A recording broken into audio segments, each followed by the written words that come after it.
Again, remember this. You will have agreed to certain collective ideas. At the same time, the way you experience that collective agreement is through the creation of your version of the collective in your own reality. You follow me? So, even though you are engaged with the collective, the only way the collective agreement actually translates into your reality is through the filters of the representative symbols you've created in your reality to represent the collective. So you can tweak that as well. Make sense? Yeah. Does that answer your question?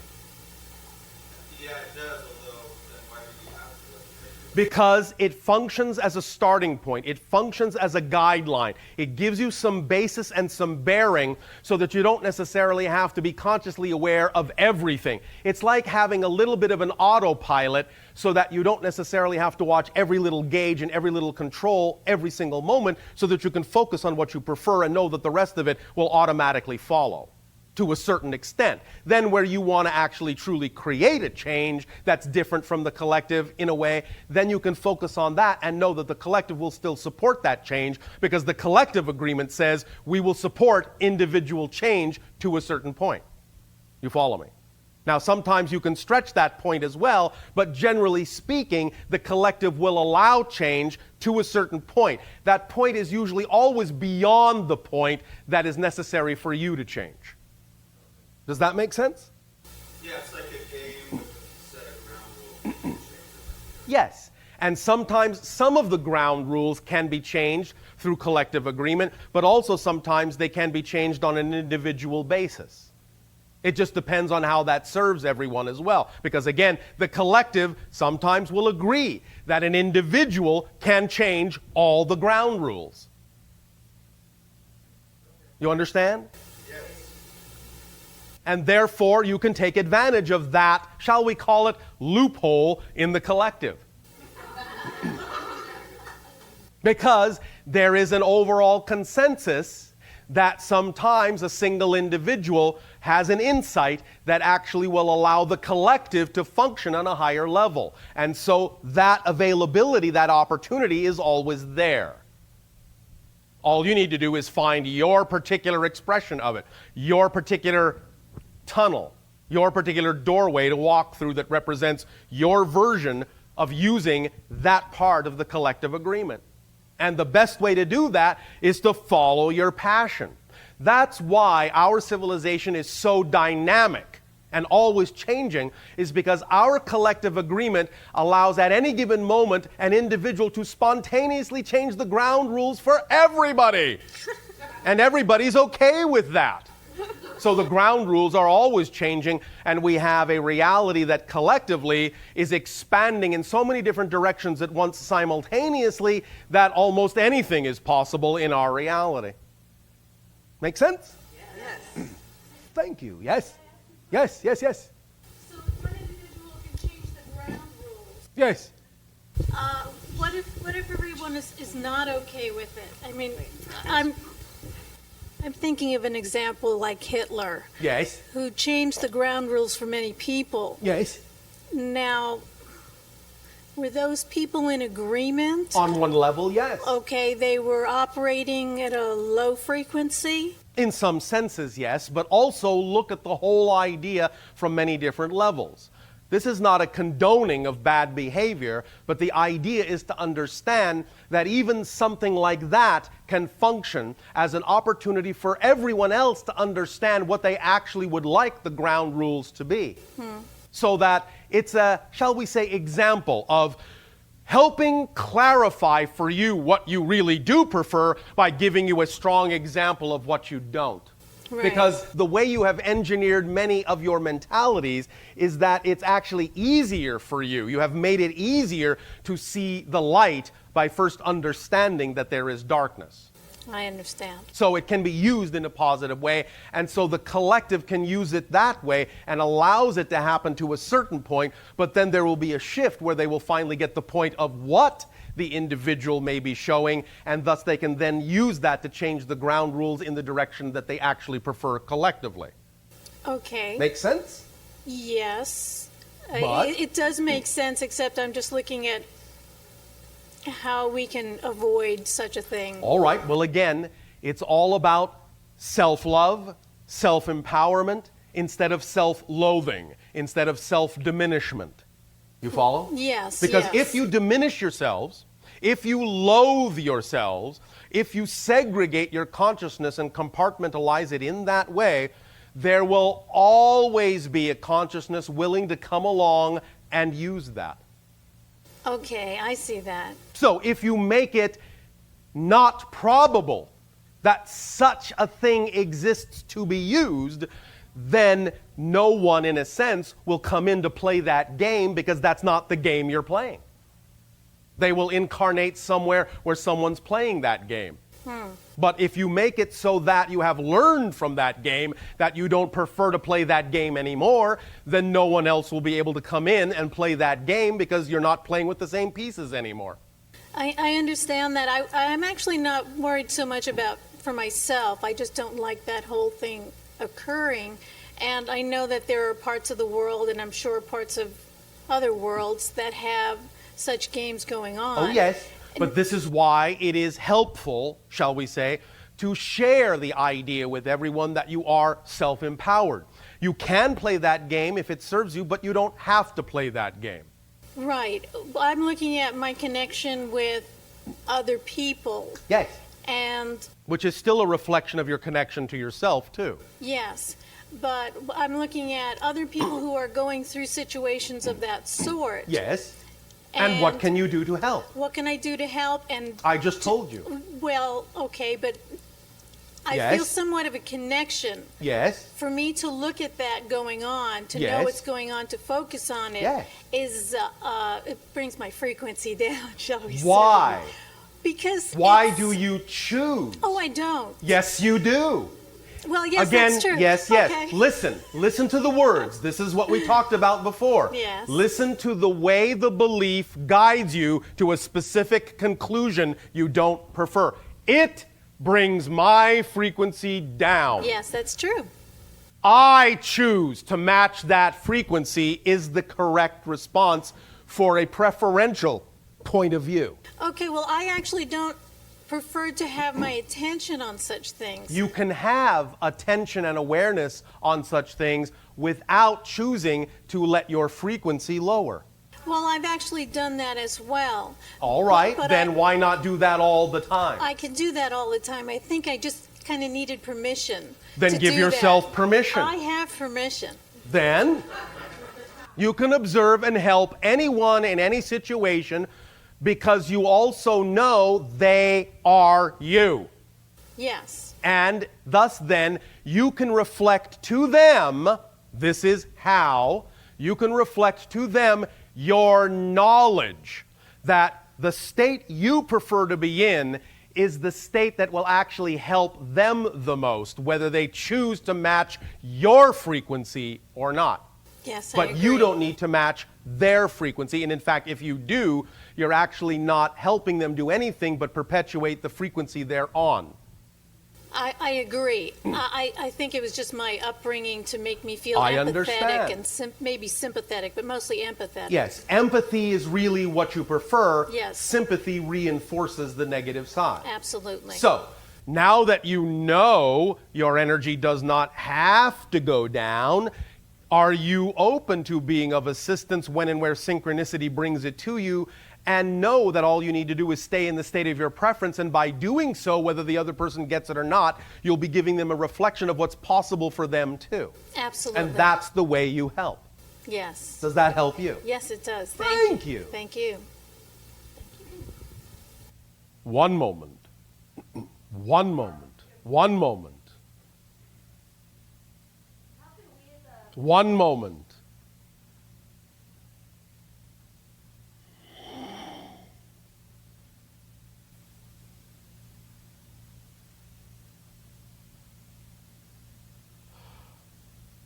What is your timing? It's 12 o'clock. Yes. We sensed the hunger. All right. We will resume this class after your refreshment break, And at that point, we will deal perhaps with some further questions. For now, class dismissed. Thank you, Bashar.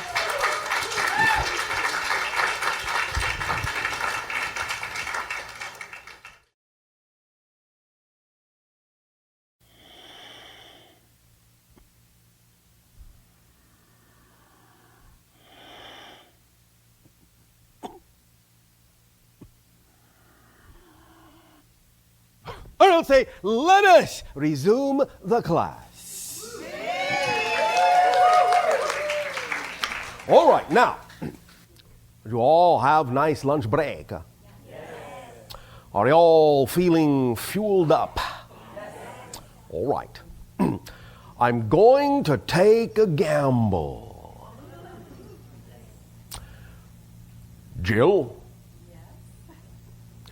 Would you go up to the board and remove number 6? Read it out loud. Lottery. Who wants to win the lottery? We'll see how many are telling the truth. Here's the simple point we are making with this idea. Thank you very much for your assistance. Many individuals on your planet, when they play such games as the lottery, in their mindset, more often than not, the majority of them will be thinking, I hope I pick the winning numbers. I hope I pick the winning numbers. I hope I pick the winning numbers. Here's the key. Remember that when you choose your numbers, whether by your own hand or you allow the machine to randomly choose for you, you are still choosing. But the key is not that you will pick the winning numbers. The key is you will pick numbers. You will shift to a reality where those are the winning numbers. You will bend the reality to your numbers, not the other way around. The difference in the mindset is profound, because when you go in saying, I want to pick the winning numbers, I hope I pick the winning numbers, I wish to pick the winning numbers, you're talking about the winning numbers, as if it's already decided what they will be. But it's not. Nothing has been drawn. So when you choose numbers from your passion, to play this game, the idea is to allow yourself to know that you can allow the reality to match your numbers, not your numbers to match the reality. The idea here also is to understand that when doing this, even though we understand on a physical level, in a physical mind level, many of you say you would like to win the lottery, many of you are really not as excited about it as you think. The idea is that that kind of game brings up within many of you many doubts, many beliefs, many definitions that allow you to process your relationship to the concept of wealth, your relationship to the concept of abundance. And that's how many of you use that opportunity. In that sense, anytime you play, as long as you allow yourself to use the outcome, whatever it is, to explore more thoroughly your relationship to the concept of wealth and abundance, then in that context, you have won. Because that's what most of you use that game for. I am not saying you cannot win, but remember, it's like anything else. If you're truly passionate about something, you bring it into manifestation. Most of you, contrary to what you may think, are actually not that passionate about the lottery as you are about doing the thing itself that you are passionate about. A lottery can be one way in which your reality may afford you the opportunity to do that thing, but it isn't always necessarily the easiest, quickest, and most enjoyable way. So, anytime you play, do so with the understanding that it is for the purpose of opening up for you an opportunity to get in touch with your relationship with abundance, your relationship with wealth. And if you use it that way, you will allow yourself to go into that game in the neutral state of being that represents your highest self, that would actually, so to speak, allow you the greatest probability of actually winning. Your relationship to the concept of wealth. We have begun to discuss this recently in the understanding that many of you also still are harboring the concepts that as you explore spirituality, that there is somehow a contradiction to the concept of physical wealth in having a spiritual life. Of course, there is no such thing. It is all wealth, spiritual wealth, physical wealth. It is all the same wealth expressed in different ways.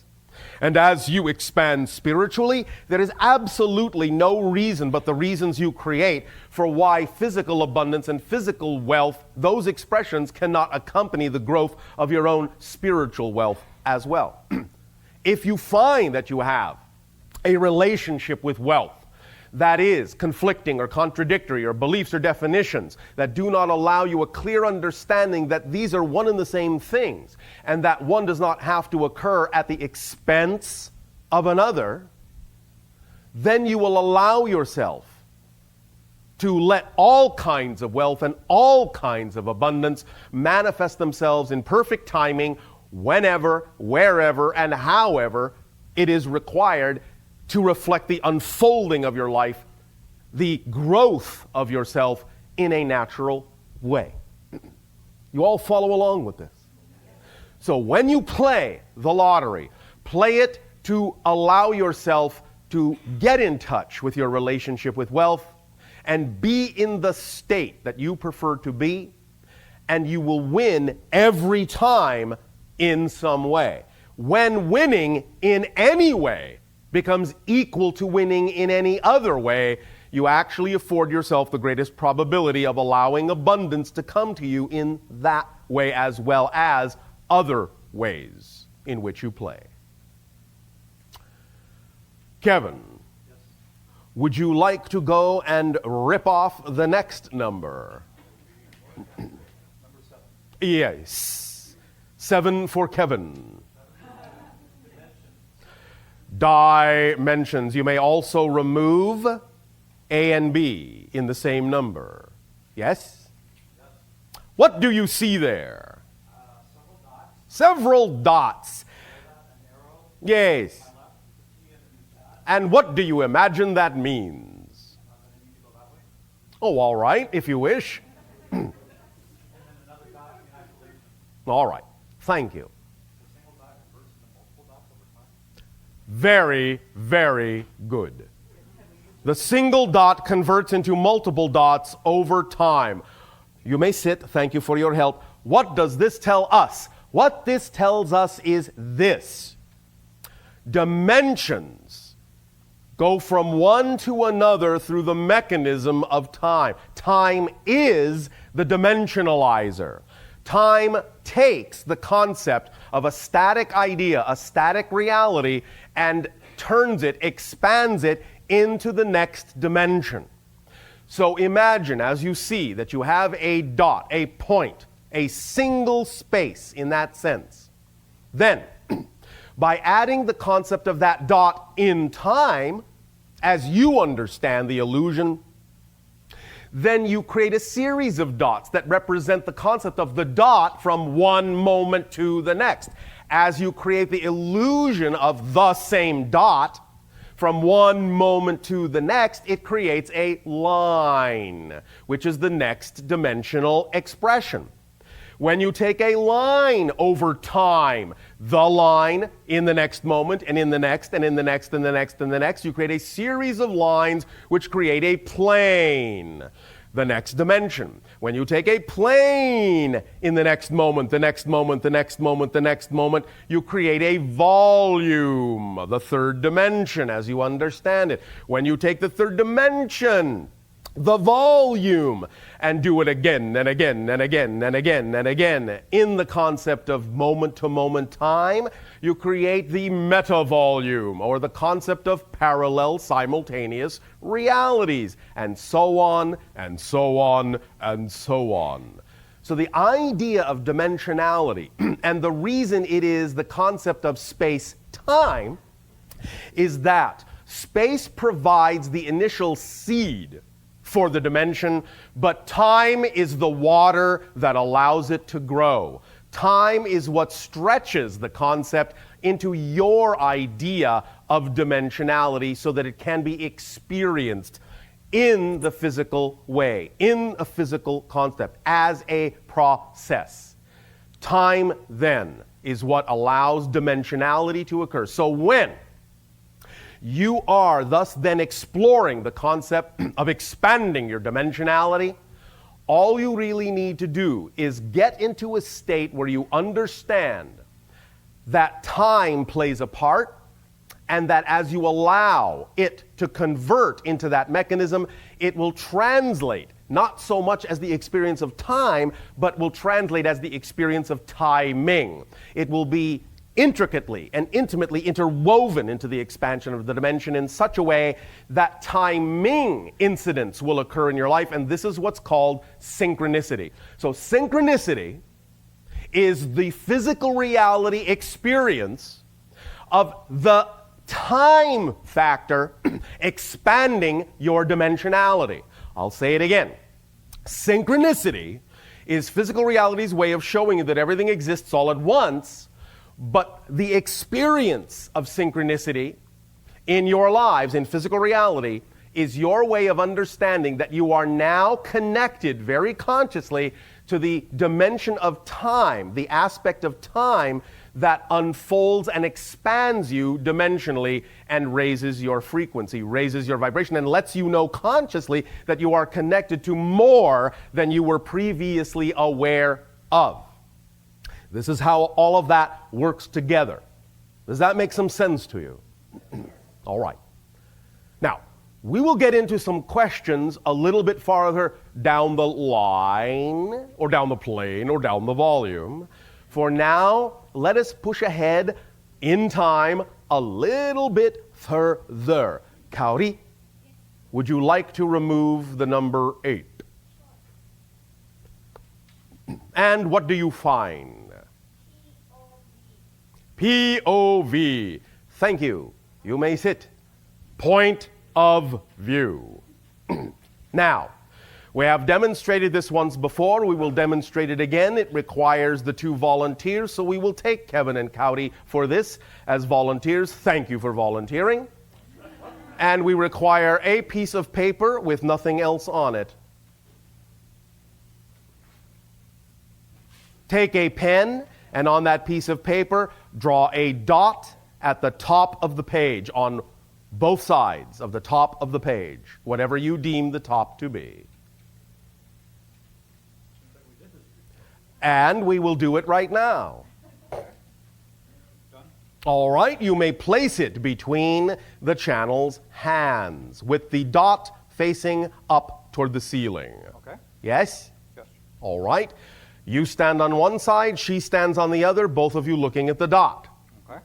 Now, again, to aid and assist for those who have not experienced it, and for those listening in, what you are perceiving is a piece of paper that is facing up in a sense. I am holding between the channel's hands, and the dot is on the top. Each is looking at it, one from one side, one from the other, one from the right, one from the left. You each see your own dot, yes? Yes. All right. Tell me, which way is the dot moving, to the left or the right? To the right. To my left. Yes. To your right and your left, even though there is only one motion, each perceives it to be moving in a different direction. Who's right? Who's wrong? Both are right. No one is wrong.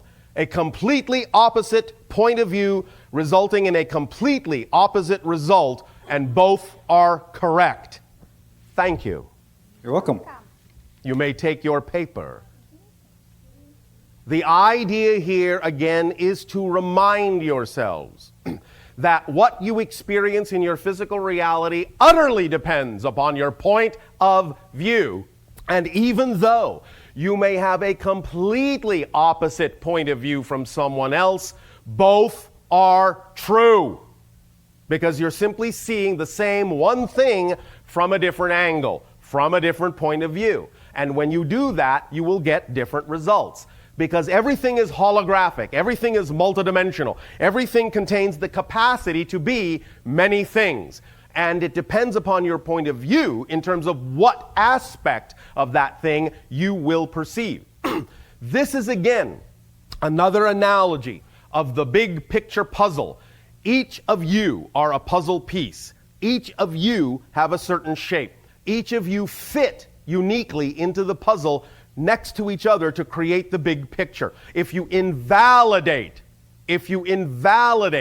any piece of the puzzle, if you try to change that shape into something it is not, if you invalidate that point of view, no one gets to see the big picture.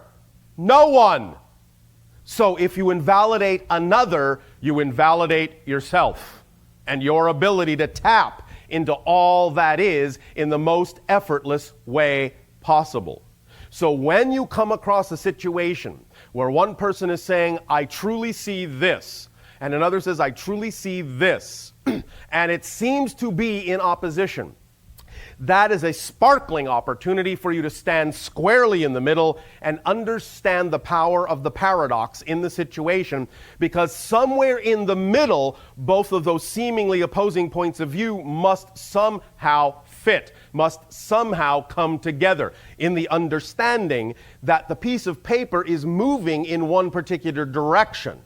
But that single direction causes two different perceptions, and that's all right. Taking those two different perceptions and blending them back together can allow you to understand the direction in which the paper is actually moving, how it's actually moving, and give you a greater insight to the underlying structures of existence itself. So anytime you see those kinds of polarities, anytime you see those kinds of opposites or experience them in your life, allow yourself to become curious and excited about tracing them back to find out where is the center point in which those two seemingly opposing things would come together in one understanding. How this translates psychologically is as follows. Most opposition that exists on your planet comes from the concept of deeply unfulfilled wishes and desires. When someone is attempting to do something, no matter how they're doing it, they're attempting to fulfill a wish or a desire, for lack of a better term. So is everyone else. And the idea is that sometimes the ways in which people are doing it may seem to come in conflict for a variety of reasons based on belief systems, definitions, and behavioral tutelage. The idea, however, is to understand that even though when something looks as though it is in opposition on the surface, deep down it is not. Deep down it is not. Why? Because you're all the same one thing. How can one thing be in opposition to itself? It can't. Again, science of the obvious. The logic that leads from the known to the unknown is through the science of the obvious. When you know that somewhere, on some level, your desires are the same, it affords you an opportunity to remove the distracting surface features of how you're going about doing it and explore what are the true common fundamental issues that are common to both of the desires you wish to fulfill. What is it you actually both want fundamentally? When you find out what the fundamental wish is, then you can start, as you say, from scratch, from a clean slate, and explore, perhaps together, what are some other ways in which we can both achieve this desire, this wish. Because it isn't really that you have to achieve it in the way you thought you did. It is simply that there may be any number of other ways to achieve this thing, to manifest this thing, to create this idea. And when you take it back down to its most common denominator and let go of insisting that there has to be a particular way to do it, then you will find that there may be ways in which you are more in agreement than not about how to, because now you're focused on a common goal. You both know you really fundamentally have the same desire, the same wish, and you can now explore together, in a very powerful and integrated and positive way, all the different ways that that wish perhaps could be fulfilled that would also serve the best of all involved, of all concerned. Does this make some sense? All right. So this whole idea of point of view affects deeply many different levels of your lives, many different levels of your sociality, many different levels of your politics, many different levels of your economy, different levels of almost every aspect of your society. The idea is to always bring it down to the basic common denominator and move upward again from there in harmony, in synchronicity. And I guarantee when you do that, you will always find a way. There is always another way. You just need to be what? Creative and what? Imaginative enough to explore it and discover it.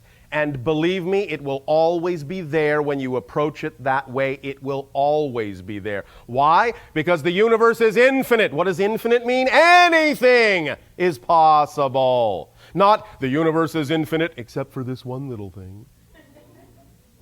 The universe is unconditional except for this one condition.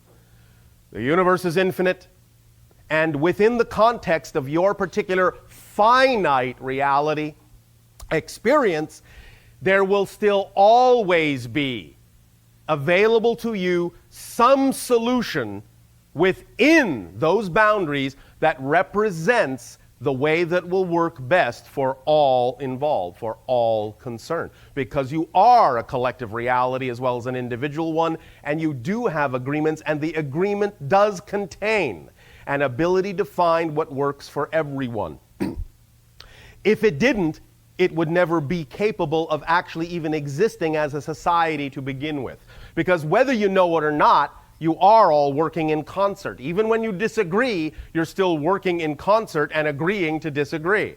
So the idea is to simply get a handle on the fact that it is a concert, find out what the fundamental underlying tune is that you're actually playing, and then rearrange the orchestration so that it makes sense for the entire symphony. That's all it takes. Willingness to do that, the excitement to know that it's possible, the excitement and passion to understand that it's available to you, and to do it, to act on it in that way. And in that state of being, it will be revealed to you. Always. Always. Always. Now, Kirby, yes. Would you like to pull number 9? Yes. What do we have? The science of the obvious. This is simply the idea that puts a punctuation mark at the end of this sentence that we have been talking about. One thing leads to another. When you understand the fundamental concept that all is the same thing, every other concept leads from that. Let it be obvious. Anytime you find yourself coming into, again, a confusing situation, step back, go back to the beginning, let it be obvious. 9, the number of the cycle of completion. Obviousness will bring everything around full circle, will allow you to see everything holographically and holistically, will allow you to relax into the certainty, the conviction, and the commitment necessary to experience your reality in an obvious and effortless way. This does not mean there will not be mystery. This does not mean there will not be challenge. But if you approach the mystery and approach the challenge from the point of view of the obvious, with all of these fundamental basics we are talking about now, then by applying that, you will use the sharpest, clearest possible tools. You will allow yourself to let that issue become transparent. And in so doing, you will be able to incorporate it and integrate it within yourself in a very creative, fun, energetic, and loving way. Let it be obvious. Let it be obvious. Go for the obvious. Again, again, we simply cannot say this enough. It is that simple.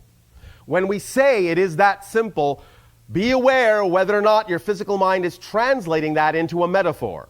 Many times when we say it is that simple, humans think we mean it's that easy. It is easy, but what we really literally mean is creation is that simple. It's just one thing. We've already shown that with the idea of the prime radiant. It is as simple as it possibly can be. And out of that simpleness comes all of the rich complexity. But the rich complexity doesn't mean the universe is complicated. It just means that the simpleness is interacting with itself in a very rich, reflective manner. But fundamentally, all of that complexity, all of that richness is simply stemming from one simple thing. So let it be simple in all your endeavors, because it is that simple. We understand, because of the way many of you have been brought up, that one of the greatest difficulties you have is believing that things are that simple. Because you're taught many different kinds of belief systems, no pain, no gain, if it's not difficult, it's not worth it, and all of those ideas. Again, it doesn't mean you will not enjoy mystery and challenge and exploration. It doesn't mean that you don't need to discover things. But all of that can be fun if you want it to be, all of it. Both the discoveries in what you call the outer world and all the discoveries of the inner you. All of it can be equally an exploration that leads to treasure, because you are a treasure chest. You contain treasures beyond even your physical imagination's ability to conceive of. When you allow yourself to keep it simple, then you will be given the simple joy of uncovering and discovering and revealing yourself to yourself and to others in a way that will allow others to also derive simple reflection, simple joy, and know that they don't have to struggle, they don't have to strive, they can challenge themselves, they can explore, they can discover, but they do not have to suffer in any way, shape, or form. Not now, not anymore. Even if that was true at one time in your collective consciousness's idea of what it needed to get through this process, in this day and age that you have created with your collective agreement now on Earth, the only reason we are capable of having a class like this and revealing these ideas and sharing these ideas and reflecting these ideas and reminding you of these ideas is that it is no longer necessary in your collective agreement to suffer. It is now within your collective agreement to experience yourself in joy from moment to moment, day to day, however you wish to do it. It is your right. It is your choice. You can do it if you wish. The only reason we are having this discussion is because you have decided it is so. If you had not decided it was so, I wouldn't even be able to talk about these things with you. In fact, we probably wouldn't be able to talk with you at all, because we would still be so outside your reality, outside your idea of what is possible. Look at what is happening right here, right now. Again, even though you may not necessarily have to bring yourself in your physical reality way to empirically believe that I am an extraterrestrial consciousness in telepathic communication with a member of your species and speaking through that member of your species as a translation device to you, the point still is that if that is the case, it is, in that sense, indicative of what you are open to experiencing now, and that says a lot about the state of being you have chosen to be in. Even if it isn't an issue of me being an extraterrestrial, the channeling state itself is real. As we have said, even though physical reality is not empirically real, the experience is. So the idea of opening up and allowing through you all that is to come and express itself in whatever way, shape, or form it needs to represent your certainty, to represent your conviction, to represent your creativity, to represent your joy, to represent your love of self, let it do so. Let it be obvious. Let yourself be who you obviously were created to be, and then you will experience that unconditional love of all that is, buoying you up, moving you along, flowing you through life in an effortless, joyful dance to a wonderful orchestration of music. And that is actually really closer to the truth of what you are than the concept you have held of yourselves for thousands of years. You are light, you are energy, you are music, you are sound, you are wave, you are vibration, you are resonance, you are consciousness, interacting with itself in all ways it possibly can. You are sharing each other, sharing that particle with each other to experience yourselves in the way that you do. In a wonderfully complex dance, that particle creates all of you instantaneously, and every single one of you is a mirror for every other single one of you, and all of you together. Let that mirror reflect to you the obviousness of your divinity, because that's what this all is. It's all divinity expressing itself in all the ways that it can, and your part of it, your expression of it, is just as beautiful, just as valid, equal to all. In every way. Unique, yes, but equal. Obvious. It's obvious to us. The key is to allow it to be obvious to you. April! Yes. Would you like to remove item 10? Okay.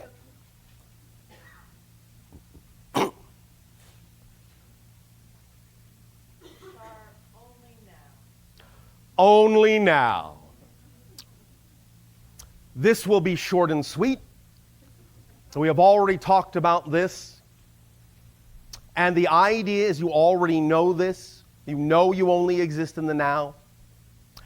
And we simply use this opportunity to remind you once again, as we did last night of your time, one little extra point of view that can help, perhaps, help you focus in on the true of the idea that there is only now, is because we know that many times humans, the physical brain, the physical personality, wants proof of this, wants proof of that. All well and good. But the point here is there is absolutely nothing you can do and absolutely no way you can actually prove the existence of the past. You cannot prove the existence of the future. You can only prove the existence of the now because you're in it. It is self-evident. This is all about not just obviousness, but self-evidence. It is self-evident and obvious that you exist now. Yes? Yes? Yes? Thank you. It is not evident that you exist in a past. It is not evident that you exist in a future. There is no way to prove the existence of the past. Because even if you find an artifact you say came from the past, you're holding the artifact now. You're creating it now, in the present, in order to even know about it. So that artifact doesn't come from the past, it exists in the present. Therefore, again, following the lead of the science of the obvious, when you simply relax and accept the fact, you cannot prove the existence of a past, you cannot prove the existence of a future. The only thing left is to understand that everything and anything you discover must simply be another version of now, because that's the only thing you can prove exists, is now. So once again, from another perspective, you have a proof that now is all there is, because you simply will never be capable of proving that there is such a thing as a past or a future. You just can't prove it. You can't prove it because it doesn't exist. It's just an illusion. You can prove there's an illusion because the illusion exists now. but it all exists now and always ever will. That's all I have to say about that. At this time now. April, let us take one more of the blue numbers.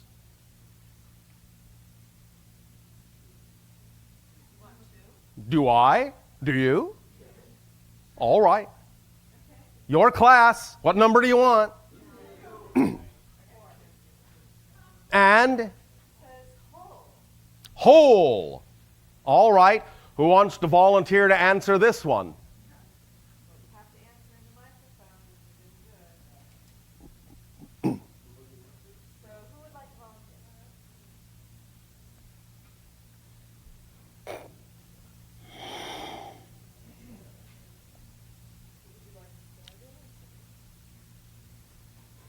Doesn't matter.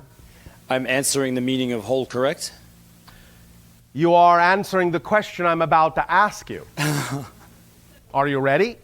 Yes. All right. Now, again, if you already know the answer to this riddle, don't say anything. Otherwise, answer freely. All right?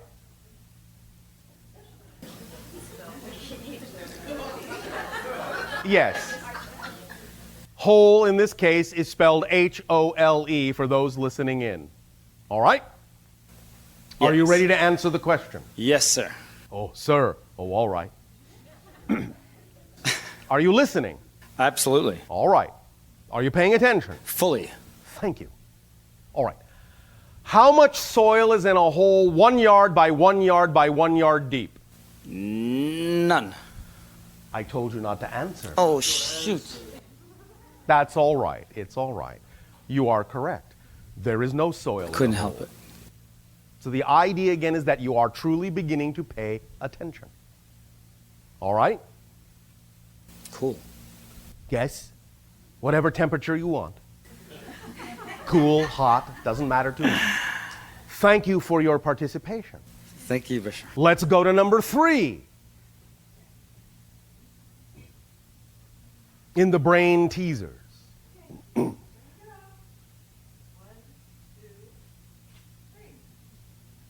What do we have?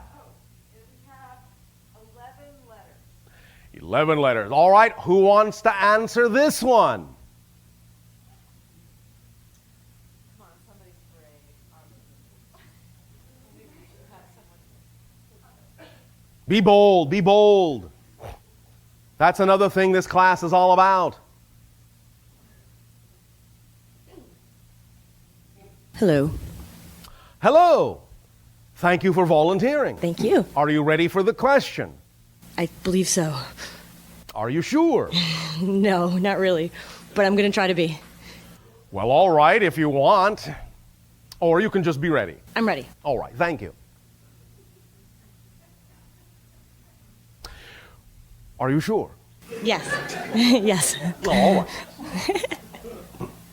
Which 11-letter word does everyone always spell incorrectly?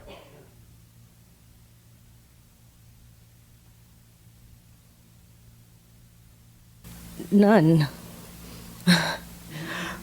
No. Would you like another guess? Which 11 letter? Which 11-letter word does everyone always spell incorrectly? There couldn't be one. There is. There is an 11-letter word everyone always spells incorrectly. Incorrectly. Are you beginning to get the point? Do you see how obvious that is when you let it be? And how your own inbred assumptions took you in a completely different direction. I actually told you the answer. Thank you for your participation. Okay. Did you have fun? Thank you. Thank you. Are you sure you're ready for more? Bring it on. Oh, all right. Oh, listen to the... Oh, all right. Bring it on. Beat us up some more, Bashar. All right, well, let's do a little change of pace, shall we? All right. You may, if you wish, pull the next number in the orange. 11. Oh, well, that's all right. That can have its advantages. We have already done the normal numbers 1 through 10. And now the next one is? 11. Oh, that's your favorite number, isn't it? It is a number. We have C sharp. C sharp. You may sit if you wish. Okay, the letter C and then the word sharp. Yes, C sharp. Now, I think some of the double entendres might be immediately evident to anyone.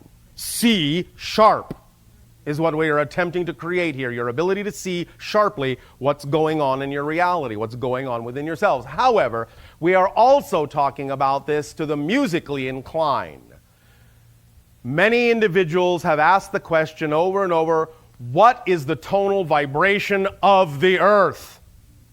C sharp.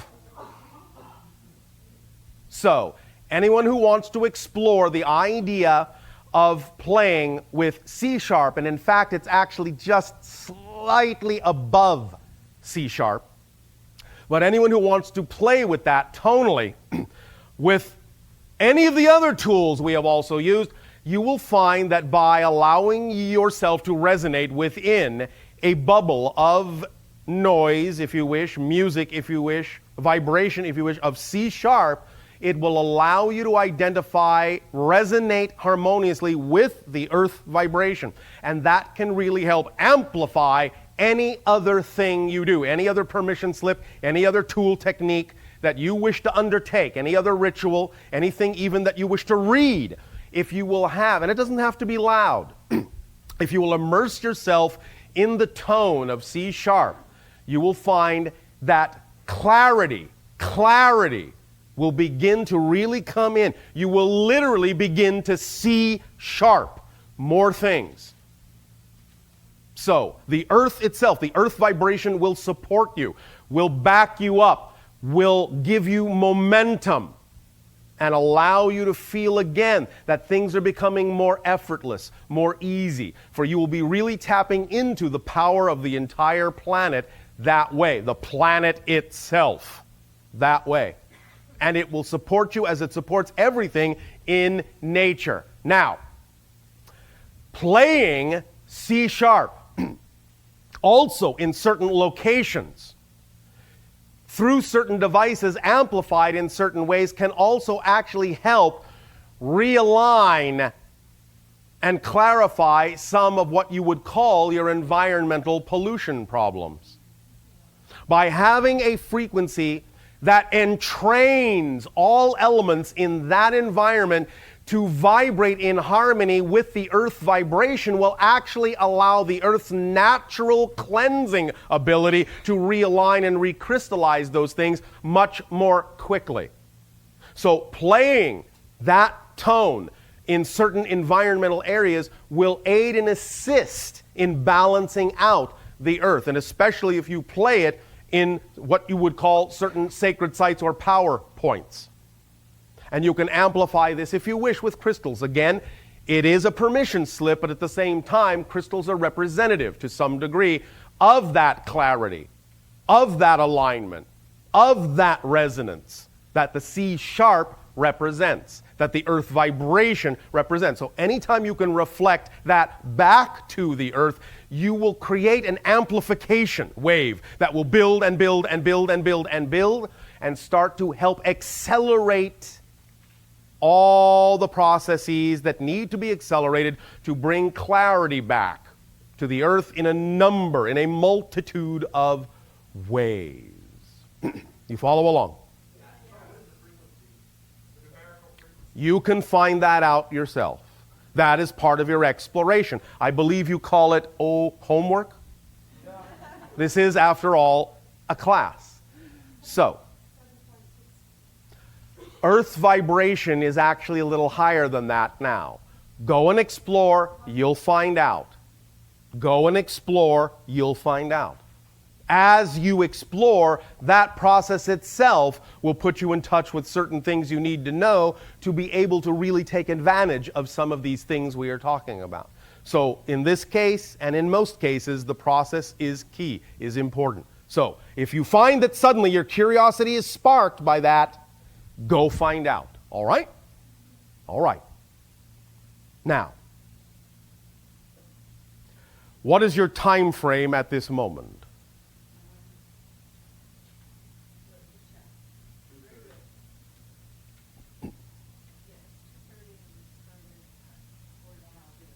All right. One moment. We will take a little time for questions.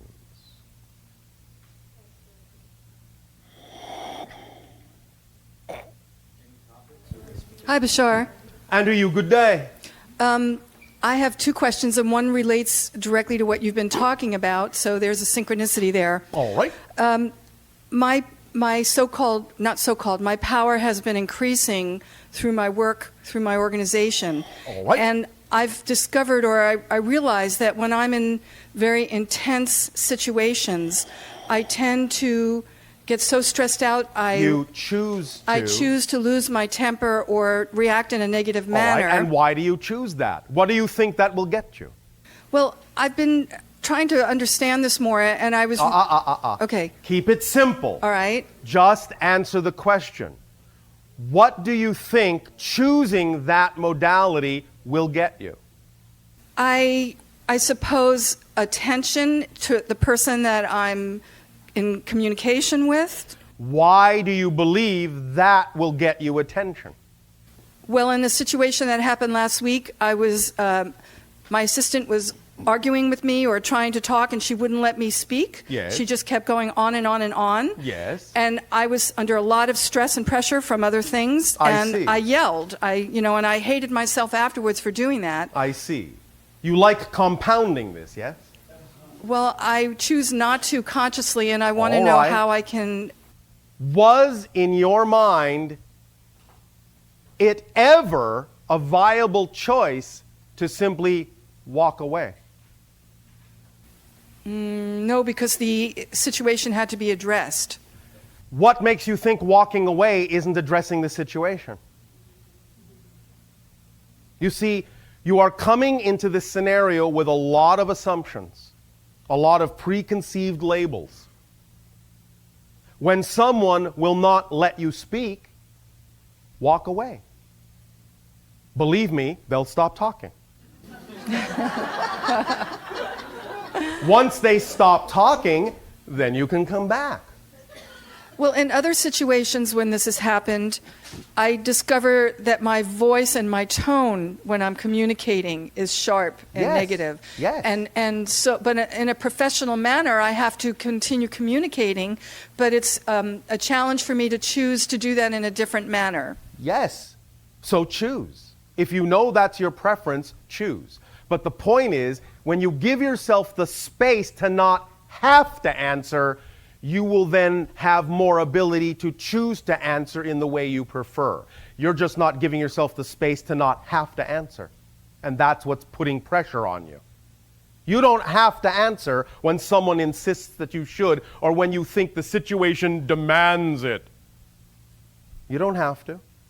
You need to really rethink the whole concept of structure here for yourself, because you keep imposing structure on yourself that forces you into a box that you don't like. And that's what makes you squeal, because you're stuck in that box of your own making. As soon as you realize you can simply open the box and walk away, then you will take the pressure off. Then you can ride the wave of what happens next in a manner that you prefer. You need to be a little bit more creative about your options, which I think would go hand in hand with an organization called Create Now. Yes. All right? Relaxation is not just relaxation. Relaxation is also backing off of your preconceived notions about how you think things need to be done. You need to relax those restrictions, relax those limitations, relax those parameters, and open up to new paradigms and new ways of doing things. And if it spontaneously hits you, when you suddenly realize you're not in the state you prefer to be, in that moment, get into the state you prefer to be. And even if you don't actually walk away, by allowing yourself to suddenly tune the other person out and get into the state you prefer to be, again, they'll stop talking, or at least they'll stop what they're saying and look at you and go, "Are you listening to me?" You're saying, "Oh, I apologize. My mind wandered off into a state I prefer to be in."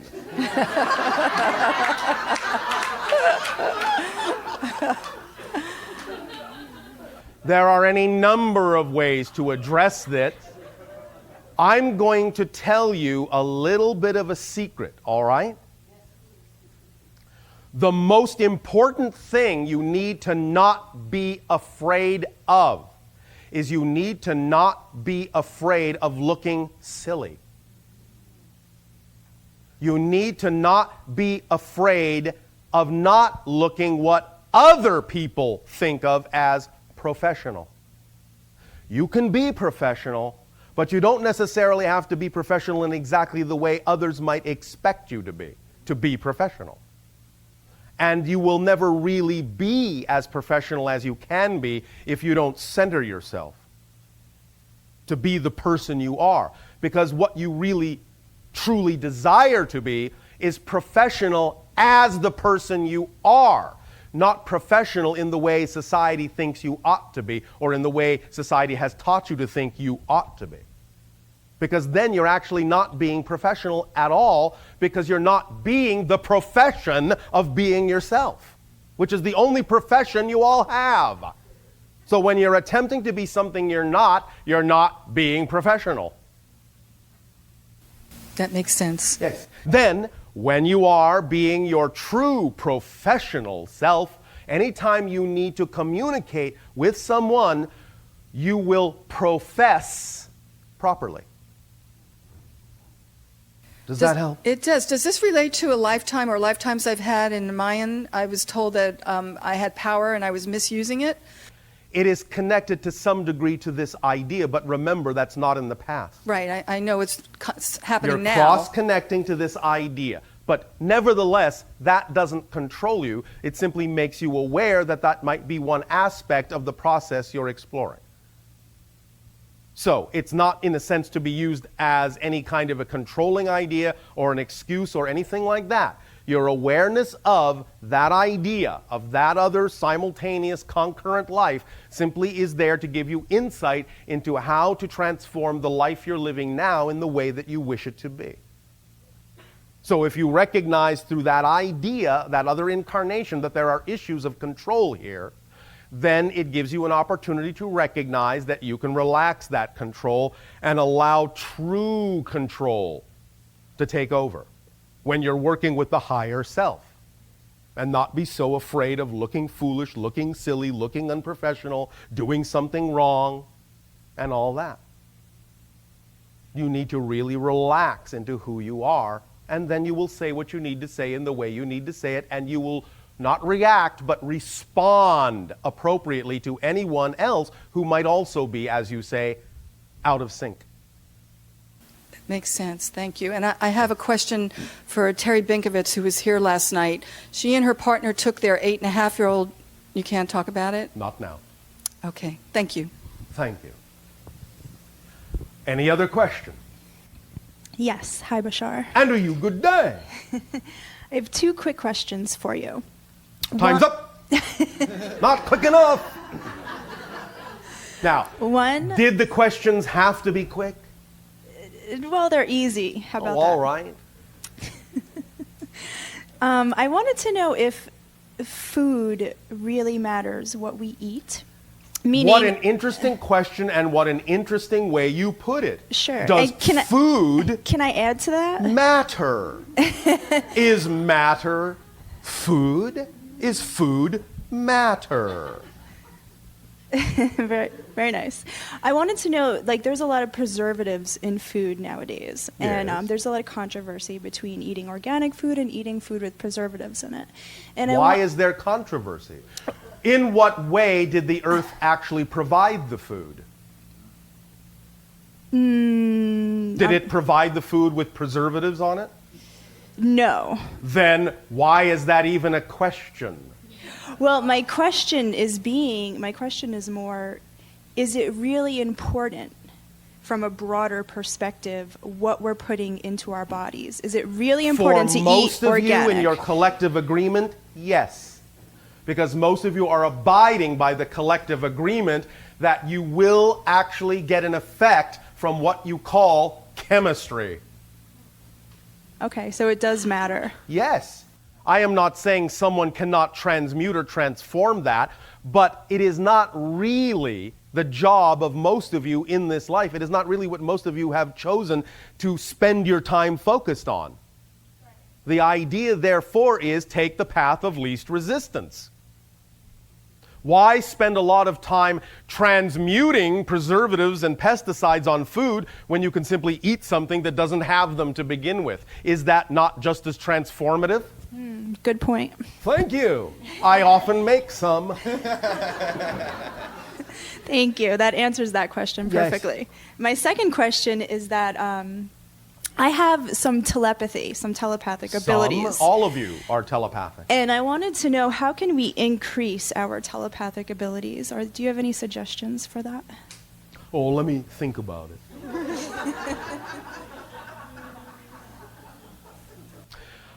Again, I remind you this.